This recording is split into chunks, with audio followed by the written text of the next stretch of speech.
เอาธราวุฒิวิชัยดิษฐ์อ่านรับฟังข่าวครั้งต่อไปเวลา 7 นาฬิกาครับติดตามข่าวที่นำเสนอไปแล้วได้ที่ www.thainews.prd.go.th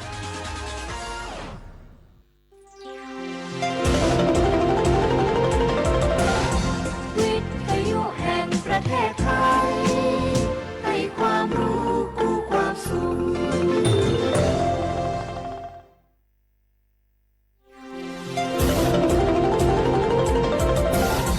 วิทยุแห่งประเทศไทย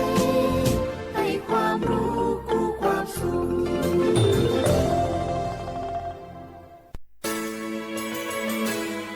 สถานีวิทยุกระจายเสียงแห่งประเทศไทยจังหวัดเชียงใหม่ AM 1476 กิโลเฮิรตซ์สถานีวิทยุภาคภาษาชาติพันธุ์แห่งเดียวในประเทศไทยที่มีความทันสมัยเชื่อถือได้สร้างอัตลักษณ์กลุ่มชาติพันธุ์สู่สากล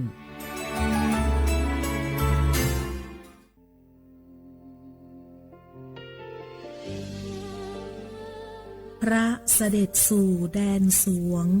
ไทยทั้งปวงน้อมสำนึกในพระมหากรุณาธิคุณตราบนิรันดร์ข้าพระพุทธเจ้าข้าราชการและเจ้าหน้าที่สถานีวิทยุกระจายเสียงแห่งประเทศไทยจังหวัดเชียงใหม่กรมประชาสัมพันธ์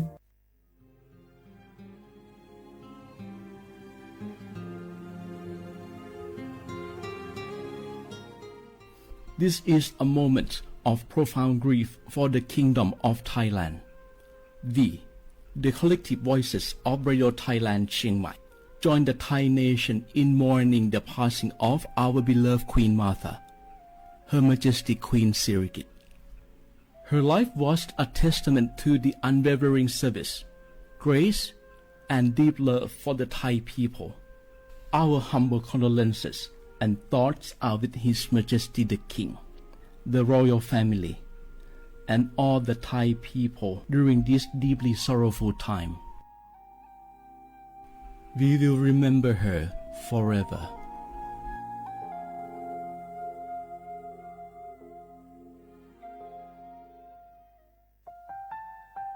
วานูลิซูชีแท้มีคนแนวจามาอามุสานีมาอาคือติลิสางโงวานูวัตซึมาอาคือแฟมาโกวัตถุวามาทะเลชิควาลิปดูแท้มีคนแนวจามาวานูลิซูชิจาควาซาโวอามาคือตาโคเลเลทะเลนีมาจาจานีมาทะเลซาจางโง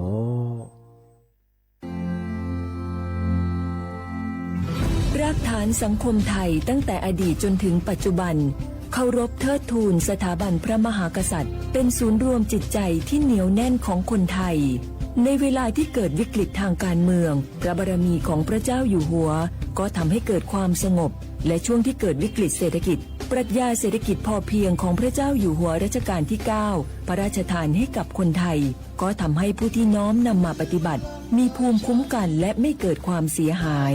พระปฐมบรมราชโองการของพระเจ้าอยู่หัวรัชกาลที่ 10เราจะสืบสานรักษาและต่อยอดและครองแผ่นดินโดยธรรมเพื่อประโยชน์สุขแห่งอาณาราษฎรตลอดไปพระมหากษัตริย์ไทยทุกพระองค์ทรงห่วงใยราชเสมอสถาบันพระมหากษัตริย์ไทยศูนย์รวมใจไทยทั้งชาติ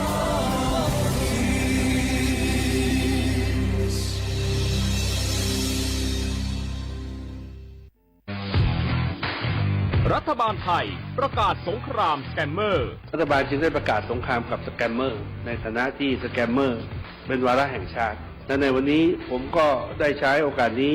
มารายงานความคืบหน้าและเน้นย้ำถึงสิ่งที่เราต้องร่วมกันทำต่อไปรัฐบาลได้จัดตั้งคณะกรรมการอำนวยการป้องกันและปราบปรามอาชญากรรมทางเทคโนโลยีขึ้นมาโดยมีผมเป็นประธานด้วยตนเองเพื่อให้ทุกหน่วยงานทำงานไปในทิศทางเดียวกันเราได้มีการลงนามบันทึกความเข้าใจระหว่าง 15 หน่วยงานหลักทั้งภาครัฐและภาคเอกชนตลอดจนสถาบันการเงินเพื่ออุดช่องโหว่ทางการเงินและตัดเส้นทางเงินของกระบวนการอาชญากรรมเหล่านี้ให้สิ้นซากรวมพลังคนไทยต้านภัยสแกมเมอร์นายอนุทินชาญวีรกูลนายกรัฐมนตรี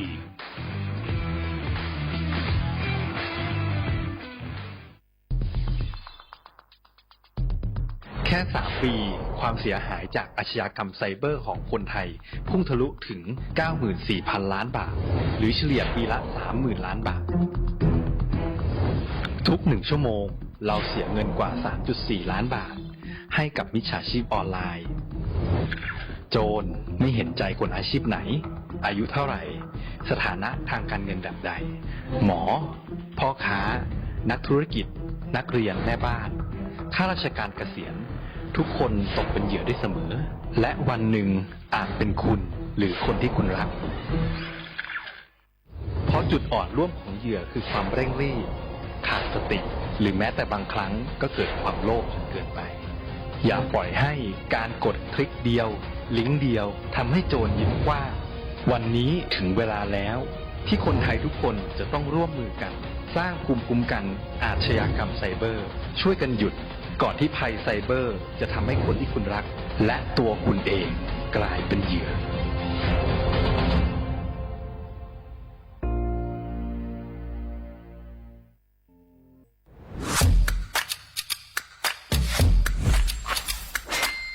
กลับมาแล้ววันนี้กับโครงการคนละครึ่ง plus รัฐออกครึ่งประชาชนออกครึ่งช่วยเศรษฐกิจไทยหมุนเวียนเติบโตถ้าเราช่วยกัน plus ต่อยอดให้เศรษฐกิจไทยเติบโตอย่างยั่งยืนด้วย5 plus plus ที่ 1 เพิ่มช่วงอายุผู้เข้าร่วมโครงการจาก18 ปีเป็น16 ปี plus ที่ 2 เพิ่มวงเงินใช้จ่ายจาก150 บาทเป็น200 บาทเพิ่มพลังซื้อของประชาชนเพื่อกระตุ้นการหมุนเวียนในระบบเศรษฐกิจฐานรากลดภาระค่าครองชีพ plus ที่ 3 เพิ่มสิทธิพิเศษด้วยการดูแลผู้ที่อยู่ในระบบภาษีให้ได้รับสิทธิพิเศษมากขึ้นเพื่อสร้างแรงจูงใจให้ทุกคนร่วมอยู่ในระบบอย่างโปร่งใส plus ที่ 4 เพิ่มโอกาสให้นิติบุคคลขนาดเล็กเข้าร่วมได้ให้ธุรกิจเติบโตเป็นกำลังสำคัญของเศรษฐกิจไทย plus ที่ 5 เพิ่มทักษะใหม่เพื่อพัฒนาให้ร้านค้านำความรู้ใหม่ๆมาช่วยเพิ่มยอดขายลดต้นทุนเรียนรู้เติบโตและปรับตัวไปกับเทคโนโลยีใหม่เพื่อสร้างเศรษฐกิจที่แข็งแกร่งจากคนละครึ่งสู่คนละครึ่ง plus ไม่ว่าจะสั่งข้าวคนละจานชาเขียวคนละแก้วขนมเค้กคนละชิ้นหรือหลายๆชิ้นก็ใช้ส่วนลดได้ทันทีสูงสุดวันละ200 บาทแถมใช้กับฟู้ดเดลิเวอรี่ก็ยังได้สำหรับประชาชนไทยอายุ 16 ปีเป็นต้นไปสมัครรับสิทธิ์ผ่านแอปพลิเคชันเป๋าตังวันที่ 20-26 ตุลาคม 2568 สำหรับร้านค้าที่สนใจร่วมโครงการสมัครได้ผ่านแอปถุงเงินวันที่ 15 ตุลาคมถึง 19 ธันวาคม 2568 แล้วเตรียมพร้อมรับลูกค้าจากทั่วประเทศเพราะนี่คือโครงการที่คนไทยทุกคนช่วยกัน plus เพื่อให้เศรษฐกิจไทยโตไปพร้อมกันโครงการคนละครึ่ง plus ดำเนินการภายใต้เป้าหมายที่ชัดเจนของรัฐบาลในความต้องการกระตุ้นเศรษฐกิจลดภาระค่าครองชีพให้ประชาชนและยกระดับศักยภาพผู้ประกอบการไทยให้พร้อมในยุคดิจิทัลโดยยังคงยึดหลักความโปร่งใสตรวจสอบได้และป้องกันการใช้สิทธิ์ที่ผิดวัตถุประสงค์คนละครึ่ง plus เพิ่มพลังเศรษฐกิจไทยพร้อมโตไปด้วยกัน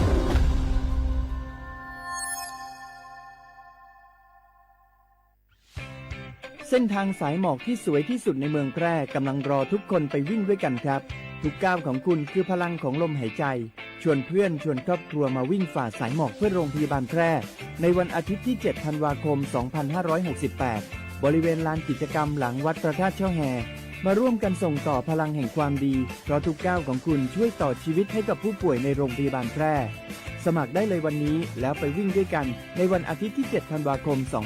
2568 พบกันบริเวณลานกิจกรรมหลังวัดพระธาตุช่อแฮนะครับ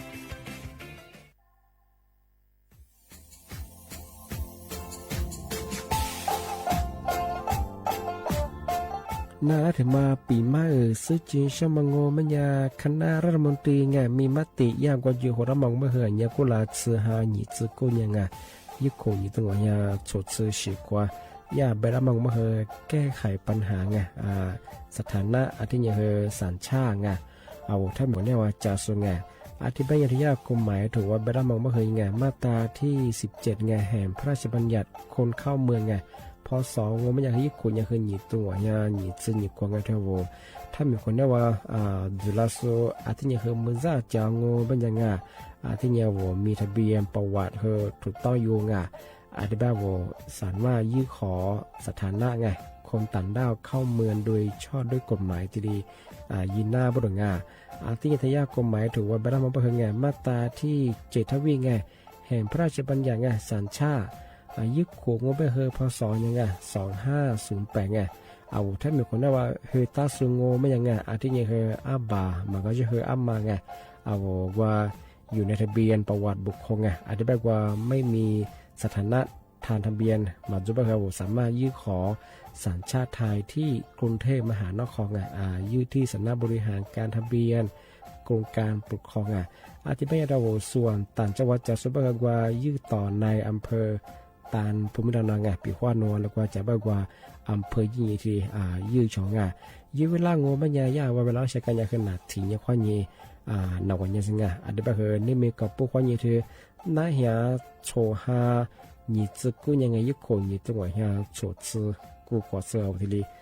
ยื้อชงถึงมาปีใหม่ซื้อจุดเช้าว่าเช้าข้าได้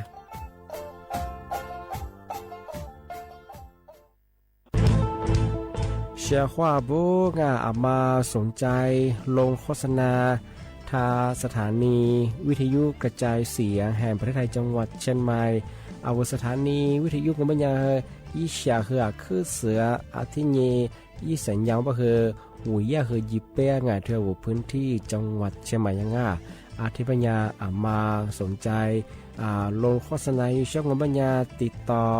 ที่สวทเชียงใหม่ยี่เบอร์โทรบัญญาคือ053-276-068อาทิเย092-246-8579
写话不来画画啊，你呢触摸怀疑见摸啊我李松我ดู字的话做不了啊啊我李松我ดูจะมองว่าเนี่ยถ้าจิ้มหมายคนแนวดังถ้าปัจจุบันเนี่ยว่าสถานีวิทยุกระจายเสียงแห่งประเทศไทยจังหวัดเชียงใหม่ที่ลีแบงอ่ะเอาลิซุงโอด้วยมันว่าเนี่ยเฮที่ยมาหนีหัวดูจะแน่ๆที่หัวที่มูลอที่หัวที่มูลองมันเนี่ยหนีมูหัวหนีซาโมที่ดูจังอ่ะที่เนี่ยน่ะที่เนี่ยหัวหนีน่ะเนี่ยชื่อดูจังอ่ะที่เนี่ยถ้าว่าวิทยุว่ามือจะมางอมันยายี่ครึ่งความถี่งอมันยาเฮที่ตัวลี่เฮียสิจือโฉเฮกว่าโจเนี่ยตัวหลังอ่ะเนี่ยโฉมความยี่จิโมที่มลอหนีมความยี่สามมงยี่ระบบเนี่ยAM ง่าที่ถ้าว่าระบบไลฟ์ส่งงอมันยายี่ Facebook ง่ะยี่เพจมันยาเฮสวทจุดเยือเชียงใหม่ไงที่แปลAM 1476กิโลคาร์ทีโบญาดอลลาร์งามทีนี้งานนี่เนี่ยคือเอาเสียความหัวถึงมาปีมาแต่สื่อจีนชะทำงานมันยาที่กลุ่มมิชาชีตั้งโปเฮงะลัดโซมาคาโซลัดโซดิบุมาคือที่เรียกคือจะลามังะวันนี้เจ้าหน้าที่กรมธรรม์เบยงามมันสะโซยาธนาคารเฮถึงมาที่ดีปีมาเงาะที่ดีแจ้งเตฟละเจ้าเสียความว่ามาทำมาที่ชีที่ปัจจุบันเป็นยังไงมาคือถ้าจุดบุรุษงาทำมาคืออะไรอย่างคือกลุ่มมิชาชิงลัดสมคาสงายาแบบมังเป็นยังไงงุนยาเจ้าหน้าที่เงาะงุนยาพนักงานธนาคารลัดโซเป็นยังคือว่าที่ดิโทฟลาเยอะเสียงที่เป็นยาโทฟลาญี่ปุ่นไม่เคยว่าที่เป็นเสียงโนยาบ่ฮอกว่าบัญชีธนาคารมันโนยาเจ้าของมาทำไมบัญชีมาคือบัญชีมาไม่รู้มาคือผิดกฎหมายเป็นว่าโทฟลาเสียงที่เป็นยามันไม่คือลีซึงยาว่าที่บอกเขาจมังยี่วุฒิมังเป็นยังงนยางอเจ้าหน้าที่ธนาคารตรงพนักงานธนาคารตรงธนาคารหลักโซเบนยี่คือว่าที่โทฟลาเยอะเสียงนี่มาถึงมังไม่ยายาที่เป็นเสียงยายี่หลักฐานจัวอีใจเสียจัวบริเวณกว่าโนสุราบัญชีเปิดจะมังอนกว่าสุราหม้อนั้นยี่หม้ออันน่ามียี่คือเปิดบัญชีไม่จะมาคือยายี่หลักฐานจัวเป็นยังไงเอาว่าที่โทฟลาเสียงสามารถถึงมังไม่ยันโนยากลุ่มมิชาชีพมาคือเอาวิข้อมูลเอาข้อมูลส่วนตัวยาเพียเสื้อเฉียงโนเล็กว่าจ้าโนเล่บับชันโจมิสอะไรงามันเพียเสื้อเฉียงช่องอีกทั้งมาโนเบอร์โทรศัพท์เพียเสื้ออธิบายคือนุ่มยุ่มบานโนยิ่งมีเบย์ชื่อเพียเสื้อช่องเบย์ใช่มาคือกลุ่มมิชาชีพมาคือนุ่มข้อมูลยาเพียตัวช่องลีมาถึงมังไม่ยังปีควานโนฟุบาพามาโง่ไม่ยังมังชื่อหนุ่ยข้อมูลส่วนตัวยาลาพามาแบบไม่ยังนุบัญชีมายายาที่ดีแย่ปรุงนุบัญชีมายาที่ดีจิชิยาที่ดีอยู่มันนาเปิดมันนาเป็นยังไงว่าที่ดีจ่อเสียงว่าที่ดีขู่ยาเสียงปีควานโนฟุบาพามาเกยเนี่ยอีกข้อมูลพามาลีเนี่ยบ้างว่าที่เป็นยังเสียงไงทำไมยังกลุ่มมิชาชีลาโซก็จะโซมาคาสงโซยาเจ้าหน้าที่ธนาคารซึ่งส่งมาคือโซทิลีมาเย่บริงานทำมาคือยาคือทิลีแจ้งฝรั่งที่นี่ยาคือนโยบายคือที่ชิมมาจบบริงานอันนี้แบบว่าเขาติดกันว่าพัฒน์จบเนี่ยคือวันนี้เจ้าหน้าที่ก็มาทำมาเป็นยี่คือว่าที่ช่วยมาฝึกความจำมาอีกข้อมูลเดี๋ยวเนี่ยคือมาคือทักงานทำมาคือว่าจุดแพ้ว่าเชื่อว่าเราพัฒน์ยาสุราทิลีปีมาคืองานแต่ก็ถือว่ามาซื้อเป็นจ้าโทรฟลาเบอร์เจ้าหน้าที่ธนาคารแบงค์ห้องไม่ยังไงเจ้าบัญชียาที่ลิปีเบอร์วุยมนะเบอร์ผู้บ่าวมาอีกข้อมูลเกี่ยวมาที่ลิตัวชิตกระโดดเป็นไงอาจจะเบอร์มาที่ลิปีมาไงแต่กระโดดยังมาซื้อสุดงานมาแต่มาปีมาซื้อจริงใช่ว่าชอบดังอ่ะอาทินี้งานที่มาเทเชอร์คือที่ถึงมาปีมาแจ้งเตือนช่างงานที่เบอร์กลุ่มมิชาจีตะบุบังอ่ะมือสัตยา DSI ไงกรมสอบสวน คดีพิเศษบ้างงาทำไมย่าเจ้าหน้าที่ทำมาแจ้งเตือนฝรั่งปีข้าวเชียวข้าวว่างมาทำไมชื่อพจิตจวงโง่เป็นยังไงพอหมอเป็นยังคืออันนี้ยังคือมิชาชีที่เรียกกูตาบุรงอยู่ที่มังโง่เป็นยังงนหนุยาเจ้าหน้าที่โรงพยาบาลตรงงนี้เจ้าหน้าที่การไฟฟ้าน้ำประปาเจ้าหน้าที่กรมจะมาเป็นยังคือว่าที่เรียกยิงที่เรียกเป็นยังคือ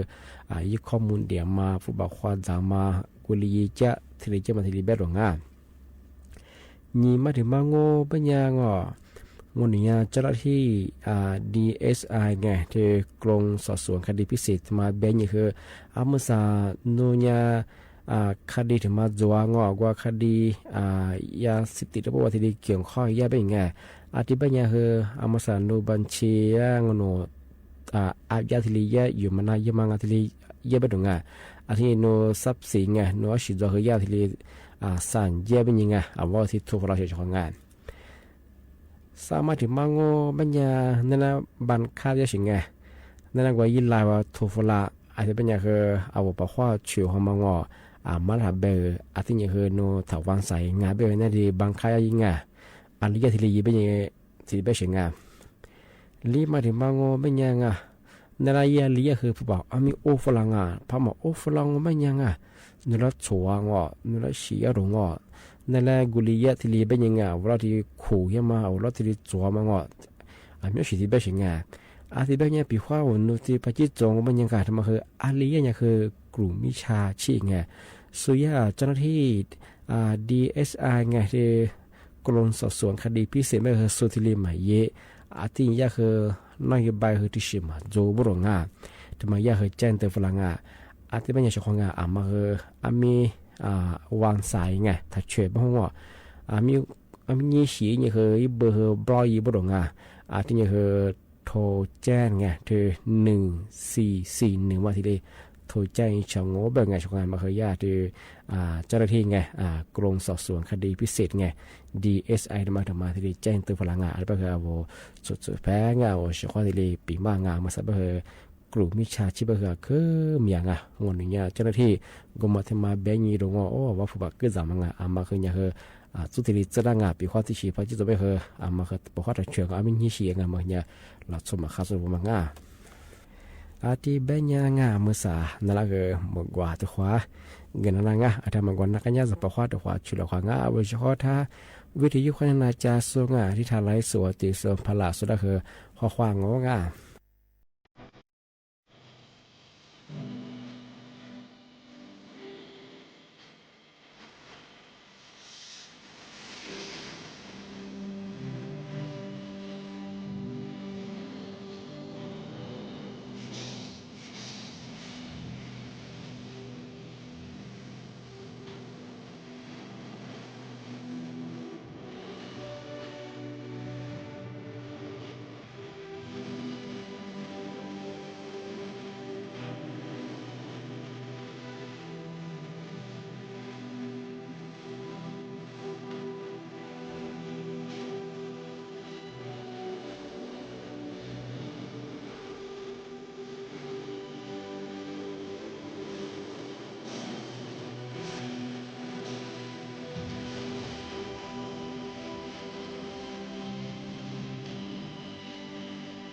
Oh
ทีนี้งาที่มาเจเชื่อคืองาที่มาปีใหม่แต่สุจินช่างเธอก็ลาถ้ามีคนนอกจอภาคใต้ตั้งปัวน้ำท่วมยังไงอาจจะเจอมาละ9 จังหวัดไงที่ไปคือว่าคือซอยแล้วมองมันยังละหญิงการสุดยอดไงจังหวัดสงขลาเจจังหวัดหาดใหญ่งามที่ไปของมันยังทยาสูงปฏิบัติการแก้ไขสถานการณ์ฉุกเฉินไงอดทนกับภัยไงยากเคยทำมาทีเดียแจ้งเตยฝรั่งว่าก็ละเธอน้ำท่วมอาจจะจีกันยังงมันยังอาจจะช่วยกันยังไม่เดียวจะซื้อจะมาไงยี่วุฒิจมันไม่เดียวว่าเครื่องใช้ไฟฟ้าไงว่าเธอตัวควายอยู่มังจะอยากกลมแบบตัวยิมแบบดิฉันไงเครื่องใช้ไฟฟ้าทั้งหมดไงมาคือตัวถักก้าเหไปสิไงว่าอาจจะมาคือคนเนี่ยคืออะไรเนี่ยไปคือมาฟุ้งไปคือเจ้าวัดตัวก้าไปคือว่าชอยมาเบียมาที่กินน้ำบรงที่แบงมันยังคือไงจะสจะมาเรื่องจะผลิตพวกมันจู่ความชื้นยิ่งกว่าจู่ที่เพียงยิ่งคือมันชาลุที่ยิ่งคือยายิ่งชาลังที่เรียกโคตรละยิ่งที่เรียกกับตัวยิ่งเจ็บบริสุทธิ์ของมาอุปกรณ์ไฟฟ้าจุดประเด็นคืออาจจะมาให้คนเนี่ยกว่ามาฟุ้งมาคือจัวที่ยิ่งมีความชื้นมาคือจัวบรงอะไรแบบคือจะซื้อที่เครื่องใช้ไฟฟ้าอย่างคือตัวถักไก่บรงแต่มาคือยาชาลังยิ่งกับกุญยิ่งกับเช่นเนี่ยว่าเรามาเรายินน่าแบบคือที่เพียงยิ่งคือมันชาเลือดจุดฟุ้งจีบไปถึงที่ถึงมันก็ไม่ยาวโลโลไม่คือโลดอมอมแบบลึกขึ้นแบบตรงมันคือเนี่ยแบบคือกว่าสไตล์มันก็ถ่ายยีบตรงทำไมคือกว่ายีแบตเตอรี่ก็แถบถอยนี่คือยาชาลังคือโคตรเล่นกับจุดจีอะไรมาจุดนั้นคือจุดนี้ครับที่จุดที่สุกยี่เครื่องเป่าดูตัวสิงไงกูมาเป่าอย่างเหือจุดที่ฟูริจีงออีเครื่องไงเยอะมากกว่ายี่คนนั้นคือที่ตีตากว่าไปถึงไงไม่คือเอาจุดเพียงยี่เขาที่เสียสืงออีที่ยี่สไตล์นั้นไปถึงไงว่าอันจะชูแล้วก็เนี่ยไปถึงไงอารมณ์มาเบี่ยงไปกว่าสุดเฉลี่ยที่สไตล์มันเนี่ยคือมันคือยี่ระบบคือชอบหน้าไปถึงไงกว่ายี่ระบบไฟฟ้าทำงานอะไรบ้างคือมันคือที่ถ่ายยี่ไปยังคือที่จะมาให้ความรู้ไงที่แจ้งเตือนฝรั่งงานจะจบพัฒนาโปรเจกต์ส่งงานจะมาปีมาช่างงานที่แบบก็เป็นยังไงนี่เนี่ยคือนั่นละปีมาคือที่เรียนจอยเจ้าของที่แบบคือจ้าที่มุลงยี่โมควายี่สามโมว่าคือแต่ความมุลละควาเจ้าของนี่เนี่ยแบบคือว่าลิซุงประกาศกุบัตรจิ้มหมายสถานีวิทยุกระจายเสียงแห่งประเทศไทยจังหวัดใช่ไหมว่าโดยจ้ากันไหนๆก็คือสมมติว่านี่เจโมที่มูลก็คือนี่มุขวานี่สามมุงานที่นี่ที่ถึงบางงานว่าลาเป็นเดียวทายาอามาสากลงอุตุนิยมวิทยาที่มีแต่พวกกูยิสุแต่ยิสุไงอยากให้ที่แจ้งเตือนฝรั่งอามาสาโซเทภาคเหนือตะพวงโงมันยังไงบางพื้นที่เนี่ยคือย่าง20 องศามันยังคือยังใหญ่อยู่ชิงไงว่าจองมันยังคือก็ยังยากชิงอันนี้เป็นยังคือ20 องศามันยังคือ3 ถึง 40ไปชิงอันนี้เป็นยังมากูดีมาดูแลสุขภาพยังไงเน้นเนี่ยจริงเหมือนกับว่าคืออากาศเนี่ยจะร้อนบางครั้งมาคือบิชิว่ายิงสักกันข้อกว่างสักไฟตาคือหนาหัวจุดมาคือกูดีคือทะเลแหล่จริงอาจารย์แหล่เลยมาคือ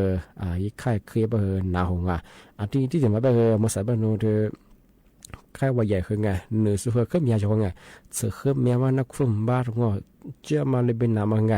ฉันเป็นมาคือจวงก็มีไงมาใส่บ้างไงแบบคือมาก็ดื่มมา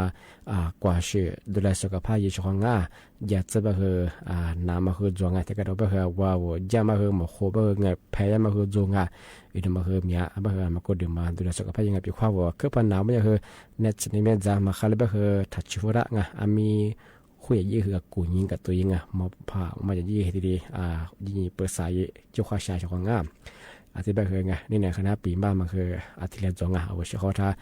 นานาโซตีสุดก็คือบ่มองข้อว่าสวัสดีครับ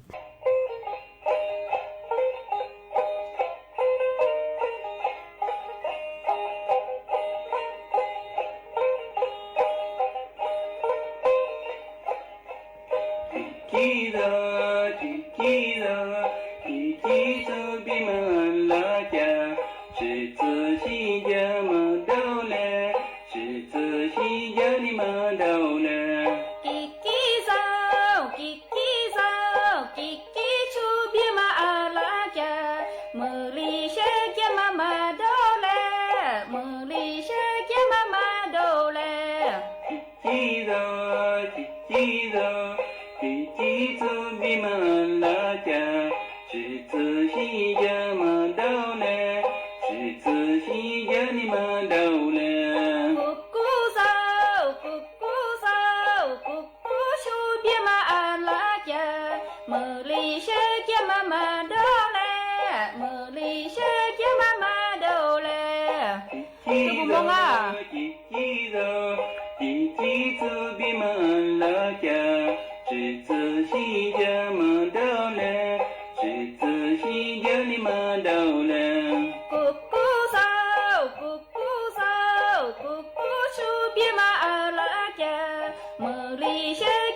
Cuckoo sao, cuckoo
7 นาฬิกา